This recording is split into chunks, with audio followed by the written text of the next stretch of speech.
This video is brought to you by Squarespace. If you need a website or domain, check out squarespace.com. Hey everybody, and welcome to a new video. One of the favorite tools of photography teachers is the exposure triangle. The one that says that getting the right exposure is an equal balance of 3 settings that will get the right photo. Sorry, but my statement above is wrong. That's because the exposure triangle teaches exposure correctly, but photography poorly, by suggesting these 3 are of equal importance. They're not.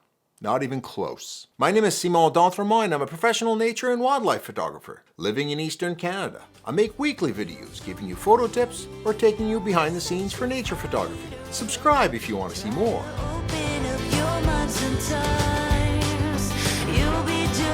Okay, why am I so hard on the poor old exposure triangle? Well, the exposure triangle has been used for years to explain to photographers the 3 settings that affect image brightness. The first is shutter speed. This controls your ability to freeze fast action. The faster the movement, the shorter the shutter speed you need to capture it. The aperture controls the size of the opening made by the diaphragm blades in the lens and controls the depth of field, with wider open apertures making a thinner depth of field. And people are also taught that the ISO changes the camera's sensitivity to light. Now, before I get into my main argument, I'll point out that even this is wrong. ISO for film cameras affected sensitivity to light. ISO in a digital camera is just a gain or volume knob on the brightness of the photo after it's been captured on the sensor. Now, photography teachers are teaching exposure by suggesting that these 3 are of equal importance and that getting the right settings is balancing these 3 in equal measure. For any type of advanced photography, they're not. Not even close. The shutter speed is critical in getting a purposeful result in photography, either freezing the action or getting intentional blur or letting in as much light as is needed to get good image quality. Of all the shutter speeds available on most cameras, from 30 seconds to 1/8,000th of a second, for 99% of photography, only this small band of shutter speeds is actually used. And when you deviate from that, like Milky Way photography or photographing hummingbirds, the choice is absolutely critical with almost no room for error. The aperture is another setting that's super important for any advanced photographer and not left to chance. A thin depth of field gets you one look, and a deep depth of field gives you another. Advanced photographers will choose between f1.4 and f32 with precision and intention. But now we're at ISO. The ISO's job, and only job, is to get the photo the right brightness. And the following statement, if you can remember just one thing from this video, is the following.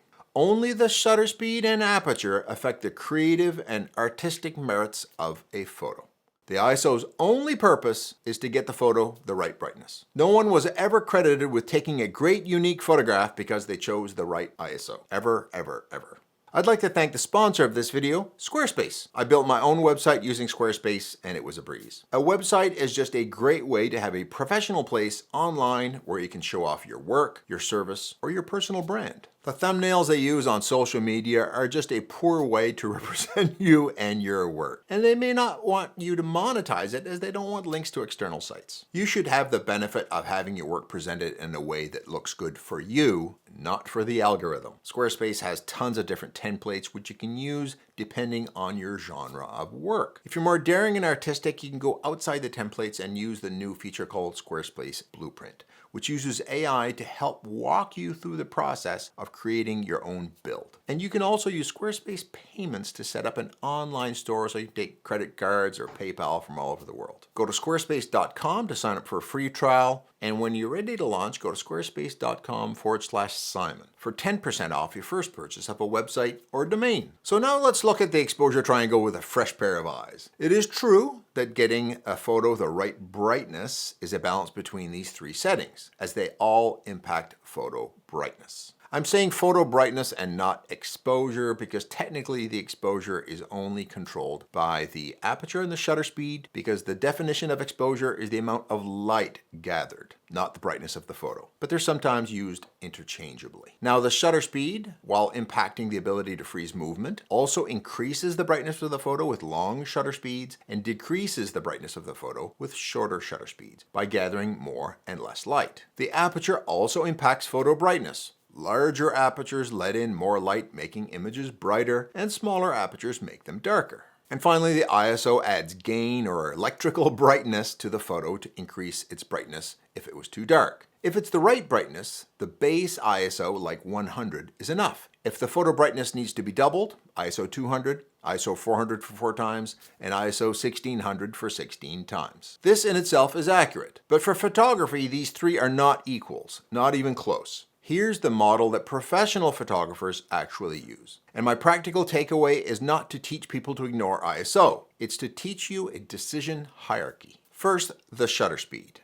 The trick here is to get the right shutter speed for the shot that you want, with intention. Now, the shutter speed decision is driven by motion or even lack of it. If you have fast action like flying birds or jets going by, a fast shutter speed like 1/2000th will help freeze the movement. For brisk movement that's not crazy fast but still quick, like pro sports or skateboarders, 1/1000th of a second. For kids playing on a bicycle or a bird on a branch, 1/500th. With wider lenses, you can have less shutter speed and still freeze any movement. For portraits or using a wide-angle lens of a slow-moving subject, maybe 1/200th of a second. Now, for slow shutter speeds to get intentional blur, 1/25th or 1/10th of a second. And when on a tripod, since the camera isn't moving, you can pick any shutter speed you want. You can also use very slow shutter speeds to get intentional blur in your subject if it's moving, or just collecting as much light as you want at the base ISO. The second in the decision hierarchy is the aperture. Now, I've chosen shutter speed first and aperture second. Is that necessary? No. Your genre will decide which of those two come first and second. As a wildlife photographer, I choose shutter speed first, as for me, that's the most important. But if I was a portrait photographer and I just bought a new 85mm f1.4 lens to get that nice creamy background, I guarantee I'd set my aperture first and then my shutter speed. Let your priorities set the hierarchy number 1 and 2. Now for aperture, how much depth of field do I want is the question to ask. Is the priority getting all of the scene in focus or getting a smooth, silky background? Or is shooting my lens aperture at its sweet spot for sharpness the top priority, like stopping it down 1 or 2 stops? So a portrait photographer, f1.8 to 2.8. For wildlife, often wide open if your lens is sharp, like my 600mm f4 is sharp at f4, or maybe my zoom lens is sharpest at f7.1. And for landscapes, I want the whole scene in focus, so f8 to f11. The aperture decision is driven by depth of field and optical rendering. And finally, the ISO is there to solve the exposure problem.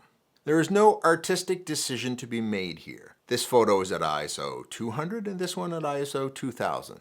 You won't be able to tell them apart. From a full frame camera, it doesn't matter. So the only question to ask is, what ISO gives me the correct exposure? You don't pick ISO because it's creatively exciting. You pick the ISO after the first 2 decisions have already happened to get the photo properly exposed. Now, tripods are a special case. If you're on a tripod, you can take long exposures to let in as much light as you want. That doesn't need any artificial brightening, so you can set it at the base ISO, like 100. Again, not for creativity, but for correctness. Now, if, after you've chosen the shutter speed and the aperture that you want, your ISO is still very high, for example, it's time to go from what you want to what you can have. If getting a high shutter speed to freeze the movement and your aperture is where you want it, and it leaves you with an ISO of 12,800 or 25,000, and that creates too much noise for your taste, then you can't have what you want. It's time to compromise. If you cut your shutter speed in half, your ISO will also be cut in half. If you open your aperture by 1 stop, then your ISO again will be cut in half. If you do both, you can cut your ISO to 1/4 of its original setting. Now you are giving up depth of field and the ability to freeze movement. That's the result of the conditions you're in. I run into this problem all the time. Lions in Africa hate the heat, so they move around very early or very late in the day. So I'm stuck shooting at ridiculously low shutter speeds or very high ISOs, or both. That's all I can do, and I need to live with it. But I still set my shutter speed and aperture first. And if you really want to make your life easier, here's another tip. As I mentioned, I don't really care what my ISO is as long as I'm not blowing up my whites or at ISO 25,000 or above in my full frame cameras. ISO 200, 400, 800, 1600, I don't care. And by the way, in case you're saying that higher ISOs give you lower dynamic range and that's a big issue, nobody cares. Only photographers make those types of comments. My best-selling print ever is this Milky Way shot, and one of my other top sellers is this Milky Way shot, both shot at ISO 6400 with 6 stops of dynamic range. Nobody cares.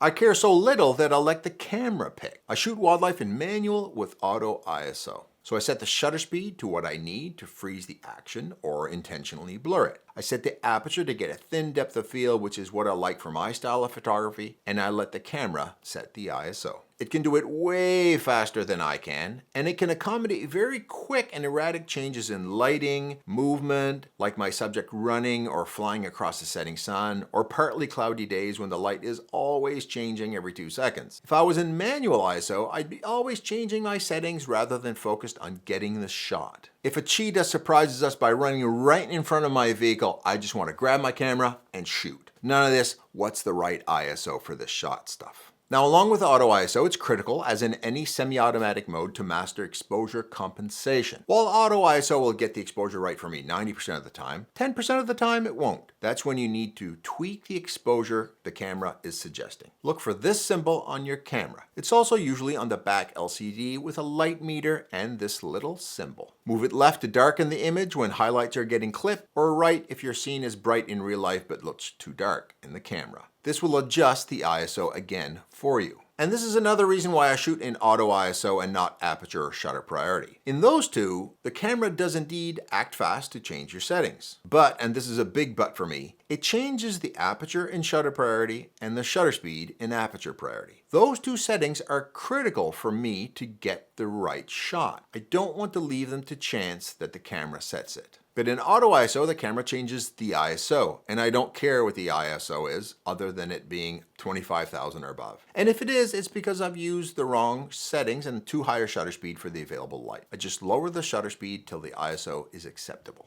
But in auto ISO, the camera changes the ISO, and I don't care what the ISO is other than it being way too high. I just lower the shutter speed till the ISO is acceptable. If you want to learn more about how to use exposure compensation, check out my video on that, which you can see right here.